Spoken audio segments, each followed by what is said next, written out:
Good afternoon and welcome to the Midday News. Here's what we have in the bulletin. Queen Elizabeth II laid to rest. Spring Village community tents following triple murder on Sunday. I'm Shane Masters and here are the details. Thousands of people, including world leaders and members of the royal family, came to Westminster Abbey to celebrate and reflect on the life of the Queen. People in London waited on the streets to watch her funeral procession. Thousands of people, including world leaders and members of the royal family, came to Westminster Abbey to celebrate and reflect on the life of the Queen. People in London waited on the streets to watch her funeral procession. Now, earlier, King Charles III walked behind his mother's coffin as it proceeded from Westminster Hall to the Abbey.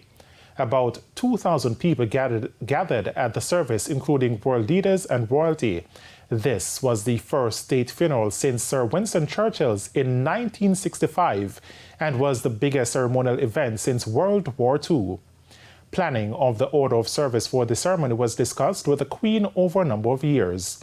After the funeral service at Westminster Abbey, the final services were held at Windsor. The procession made its way about 1 mile along the long walk up to Windsor Castle, with members of the armed forces lining the way. King Charles III then walked behind his mother's coffin, accompanied by the Queen's other children, the Princess Royal, the Duke of York, and the Earl of Wessex. The Prince of Wales, the Duke of Sussex, and Peter Phillips also joined them in the procession to St. George's Chapel. The Queen's coffin, draped in the royal standard with imperial state crown, orb, and scepter on top, was lifted from the state hearse into the chapel. Now, the Dean, the Very Reverend David Connor, began the ceremony by praising a life of unstinting service to the nation and the Commonwealth. Guests at the service included the late Queen's staff, past and present, alongside prime ministers of countries of which the monarch was head of state. After that service, the coffin was then lowered into the royal vault before the sovereign's piper played a lament a few moments ago. The community of Spring Village in St. Catherine is still in shock after a fun day ended in tragedy.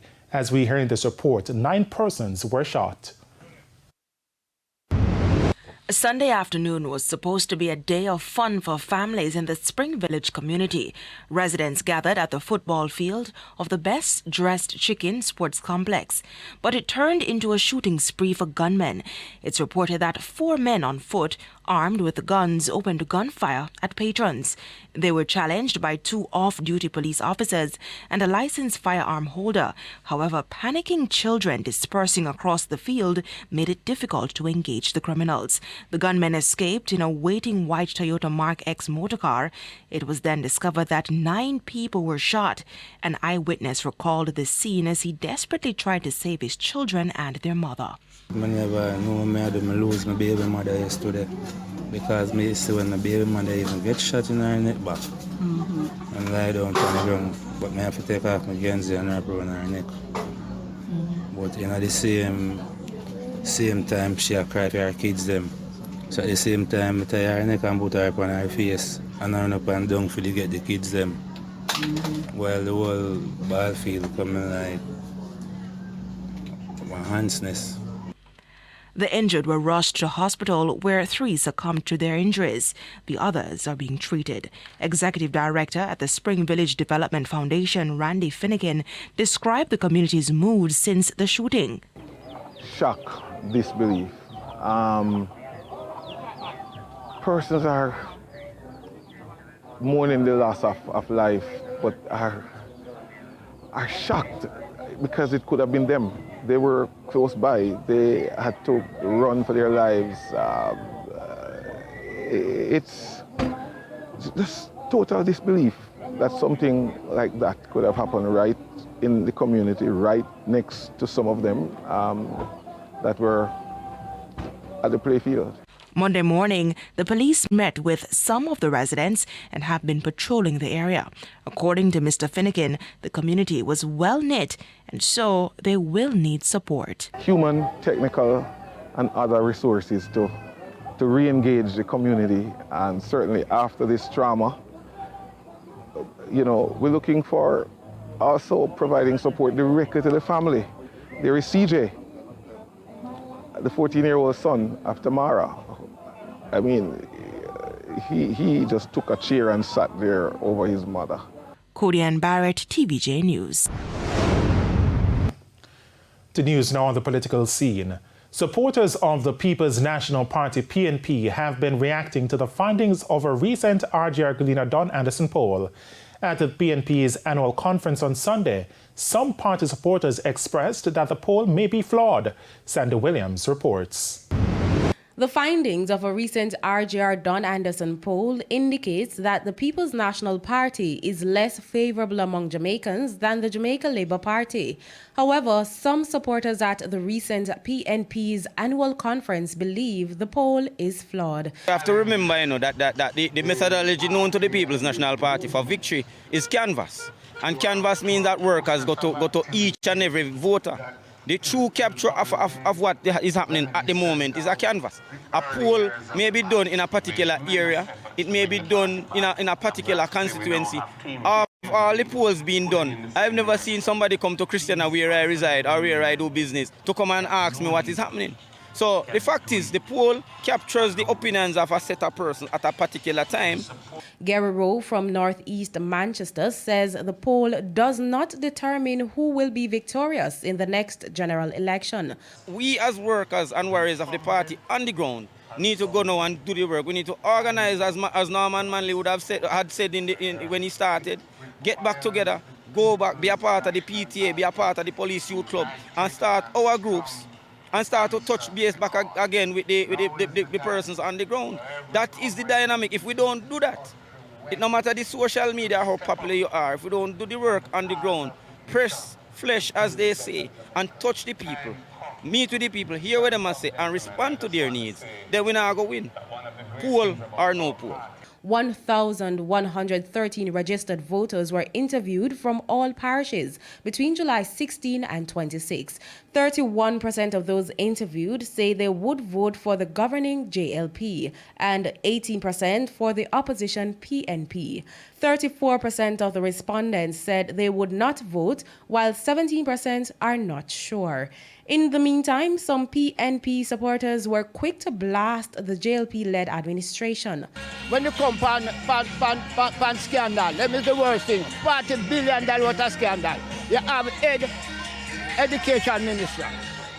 Don't have Petrojam, out of CMU, police car deal, 60 baht deal of bushing, and room hotel sale. All them are to take taxpayer money like the money up there. Then spend it anyhow and not care about poor people. When pimping in a power, we don't have it hard. We don't have it hard like how we have it hard now. It's very hard now. You understand me? We can't manage it anymore. Pound a chicken back of $300 and chicken back used to feed dog now and then I eat. We can't buy it again because chicken and chicken back are the same price. Sandy Williams, TVJ News. The opposition PNP is pushing for Jamaica's maternity laws to be updated. PNP President Mark Golding made the announcement at its 84th annual conference on Sunday. Our maternity leave requirements have not changed since we in the PNP pioneered the 8 weeks of paid leave and 4 weeks of unpaid leave for maternity in the 1970s. But since the year 2000, the International Labour Organization's Maternity Protection Convention has mandated a minimum of 14 weeks or 98 days of paid maternity leave and recommends 18 weeks. Jamaica is among the 30% of countries which remain non-compliant with that new standard from 2000, no longer new, 22 years old. Time come to upgrade Jamaica's maternity leave requirements to current international best standard. In the meantime, the party also reiterated its commitment to paternity leave. And we will introduce legislation to create an entitlement to paternity leave with pay for fathers so men can bond with their newborn children and build stronger family life in this country. In the meantime, the PNP is seeking to expand the Senate to include members of the Jamaican diaspora. And we want to include them on public boards where they have the skills and experience to add value to the governance of our public institutions and improve national life and nation building. We will also make it easier for Jamaicans overseas to undertake philanthropic works here at home, cutting through the frustrating red tape that makes it so hard for Jamaicans abroad to do good deeds here at home. Time come to create a Jamaica Diaspora Development Fund to support social investments and finance exciting new economic opportunities here in Jamaica. It will have a robust and transparent governance structure to encourage our Jamaicans abroad to invest in it, to make solid financial returns and earn heartwarming social dividends as well. And at least one political commentator has described the presentation by PNP President Mark Golding as just okay. Political commentator Dr. Nadine Spence says it was nothing to write home about. A few good points. That's how political commentator Dr. Nadine Spence has summarized the over 1 hour-long speech by PNP President Mark Golding at the 84th staging of the party's annual conference on Sunday. In his presentation, the government was blasted for not extending the maternity leave period, which is now a global standard. But Dr. Spence says these issues have seemingly become a political football. I don't know that scores political points, to be honest. It doesn't. But if we were locating ourselves as a people who are advancing in respect of how we view the family and how we view men and women in relation to their children, it's a good point to note in the movement of our politics. When asked if more could have been said about the role of women in the Jamaican society from the political platform, she offered this response. I don't think I expect any genuine kind of engagement around gender from either political party. I think it becomes a tool that they use, and so the way I would look for it, it's not going to be manifested, to be honest. I think paternity leave is what it is, you know. In terms of gender equality, what I would love to see is a party that is diverse in the faces it brings to the fore, which it tried to do yesterday in terms of women and men and, you know, just interest groups and so on.